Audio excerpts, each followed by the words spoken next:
Hi, and welcome to Watercolor with Sonia. Today I am going to do something fun with a little frog that I found on the internet through Pinterest, and I just love the colors of it. And I thought it would be a great opportunity. Here he is. Look at that. He's so cute. To try a little bit of just fun watercolor crayon. Actually, I could do crayon too, but I'm just using my watercolor pencils. So one of the things that we'll start with is I'm not going to try and do a background here right now, but I'm going to just come in and use number 3, which is deep cadmium. And I'm just going to come underneath here because there was some really nice darks just in this area. I'll use a little bit of orange as well. And then it gets a little lighter over here. So I've got to find me a little bit of a lighter yellow, which I may not have in here. I may have to go, let's try this. This almost looks like a green gold too. This is a gold, yeah. So I've got to be careful with this. It's maybe a little too dark. I'll just put a little bit in there. And I'll use my Hansa yellow light for the rest. So for the green, I'll stick to a normal green because you could do any kind of color you want, right? But this is a number 25, which is mineral green. Kind of nice. There's some darks and just in those areas in here. It's just like having fun coloring with a coloring book. And now I'm just going to use some of this lighter green, which is 26, and that is emerald green. So let's bring some of that in here. Actually, that's pretty close. Maybe a little too light for what I want for the stem. Okay, so what I see with the stem is it's really light at the base here. Can you see that? Yeah. And so I'm just going to fill that in a bit. And I'm going to bring in some blue to either warm it up or cool it down. I'm not sure which. A little yellow, actually. So a little yellow in here. A little yellow in here. And there's yellow on the outside of this. I'm just going to put a little yellow there. Oh, there's a little bit of reflective yellow in here that I didn't see before. In here too. Just a little bit more there. Okay. Just looking at the froggy, whether or not he is more the color of this. You know what, there's a little bit of gray in there. So we need a little bit of, let's see, what color is this? 19. This is Prussian blue, so this will work just as good too for a little shadow in this area. And here too. Just around there, right just in between here a bit, down by his fingers. Now his fingers are more the Prussian blue that I've actually got in my hand. And then he goes to a nice orange, and there's some purple in here, and there's similar here. There's more darkish Prussian green in there.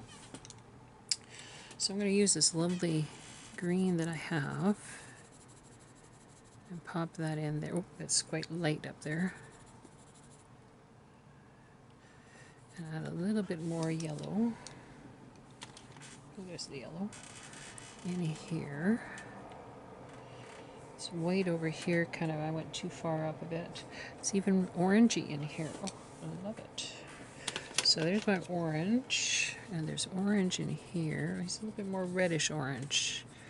So let's just put that in there. We'll start with that here. And up in the body in here it gets a bit red, and then it kind of gets fleshy toned there. But it's a nice orange. Oh, I missed something right here. There should be a line right there. And then he comes in, he's reddish orange in here, and a little bit of green on the edge there, and more pinkish over here. So let's pink. Do I have a pink? I have a purple. Ooh, wait a minute. Let's try this red a bit. It's not too, that's a bit red. So we'll put that in here, and we have to put some green up there, some yellow. Yellow, green, and this is kind of white, and then the purple. Purple. So I'll need to use probably some Prussian or something with the purple here. get it dark enough, and the purple kind of goes over top here.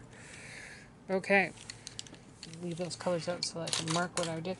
Now I didn't get really much pink in there, so I'm going to augment the green, which is almost a white.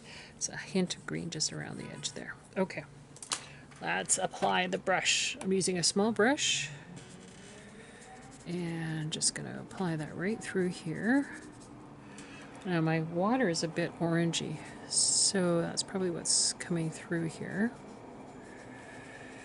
And it ends up being quite light up at the top here. You know, there's a little hint of blue in there. So let me pick up some of this Prussian blue and just pop it over there. This is a little bit on the greenish side, so let's paint that green. I'm using a sketchbook, so what I'm finding is the paper is moving quite quickly to bubbly. So it can't handle too much water. It's a little bit of an edge of green along some of that. Even in here. Let me pull that over a bit.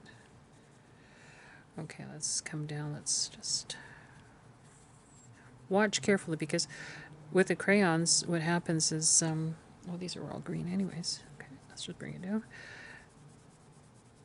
They will blend really nicely.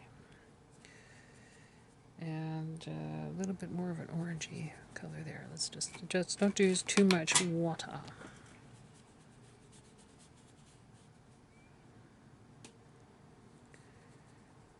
Okay, just bring that and soften that up in there. Oh, he's green down here. Don't have enough green, so I'll try and lift a little bit over here and put it in. It's picking up the color of the water. So the other thing to do, if I want to, is just take some of the color and then just apply it right to the brush, right? Okay, so now let's fill in here.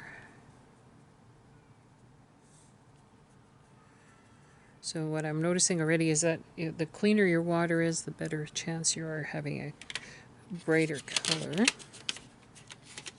Now this is not watercolor paper, so right away you know it reacts a bit differently to everything. This is a bit grayish white. Oh, there's a bit of purple in here.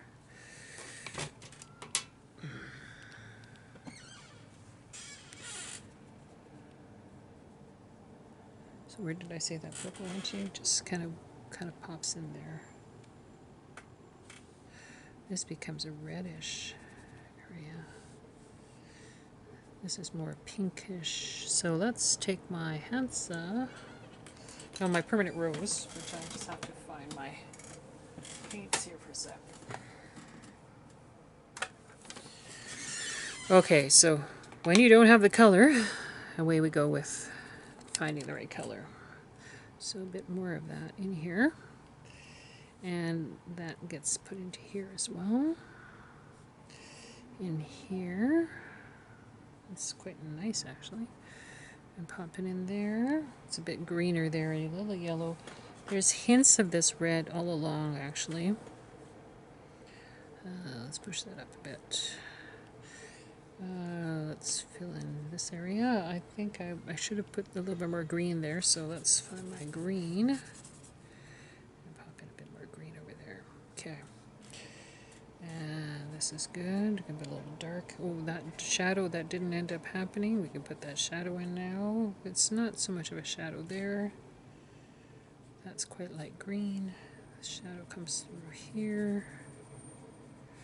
This he's lighter green there, so I gotta figure that out. And there's some definitely darks greens there. So let's use my Viridian with a little bit of ultramarine blue. Some of these darks coming in. Here we go. Okay, he's not quite that dark, no. He's got more yellow green in there on this side. That's it. It's a little cool when I look at it. So it's quite fun actually. And then it's basically a green background too, but I would do a cool, well, it's quite a warm green actually. This is pink. I need to go back to my, there we go, there we are. And this is almost no color, kind of reflecting in here. This is a bit beigey, a little bit more pinkish just in there. Kind of comes pinkish over here too. This white, the green comes there. Let's put a little bit more purple in there.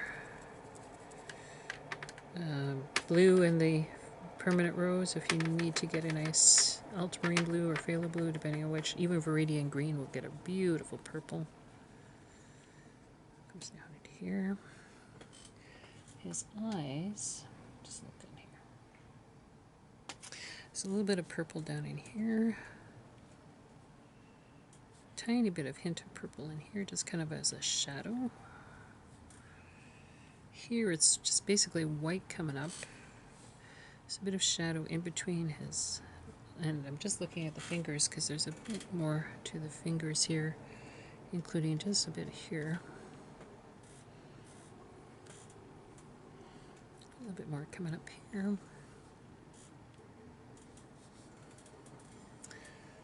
A little bit more shadow in here. I'm just using the same purple, just this a bit of shadow, additional shadow in there. And coming up here, let's use that same purple for a bit of shadow in there. And there's definitely more shadow in here, so I'm just going to go with that same purple. Shadowing it out. Nice and strong there. And let's bring a little bit more into him here. Okay, and so it's actually, now that I look at it, it's more of a Payne's gray and then more of a green down below here. So because of the fact that it's paper, it's a little bit more difficult to use a background. So if you're using watercolor paper, no problem, do the background and then do the frog, or do the frog and the flowers, keep this area white, and Bob's your uncle. So have fun with that project.